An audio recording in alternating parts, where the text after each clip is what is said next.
de full school nos agradeci minister-president Evelyn Raver Cruz e futura para ajudar-nos com nosso teclado. Nós assim a hobby-cos maneira coding e transgrani, trabajando con Cricut, trabajamos con un video, trabajo 3D printer, trabajo making com Osmo, engineering com Lego, trabalho com robot. Danke! Avem kinanang na Colegio Sagrado Corazón de Savaneta para mira el Tech Lab y Kiko Tour nang está haciendo de premio que nang gana de EduTech.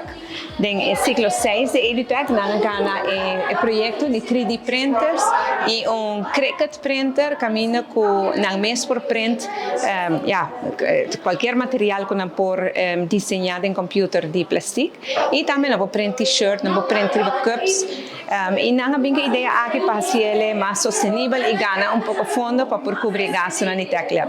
Yo se dice que es aquí una escuela hobby pionero de innovación. Fue el Tech Lab aquí el primer Tech Lab de esa magnitud que na Aruba, porque día nos abre un también na colegio Felipe Beitram na Norte, cual también que era hobby bonita, pero que nada pero veita echt dedicación de hobby tempo cabe. O lá nos puede llegar en el punto que toda escuela na Aruba tiene su Tech Lab, tiene su docente para atender que Tech Lab y por mantener, pues se está una vez botiné, ainda botin que mantener.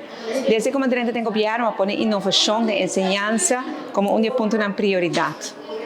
Nos saco de hobby trabajo como este ahora así de enseñanza, para lo que está currículum, para lo que está innovación a mes de material de lesson y pues nos va a concentrar más en la digitalización.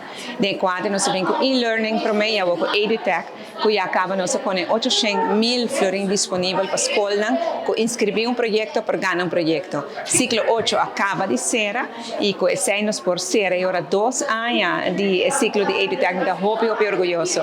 De mira con escuela a bem entusiasmado para inscrever no projeto e o projeto não gana também para pôr inovação e digitalização da enseñança. É honor de poder servir para poder fazer isso aqui e o poder de Deus nos seguir no futuro para assim a toda escola que deseja de inovar mais, de digitalizar mais, que nos tem para sostener para poder lograr o sonho também para a escola, para alunos e para a gente da comunidade.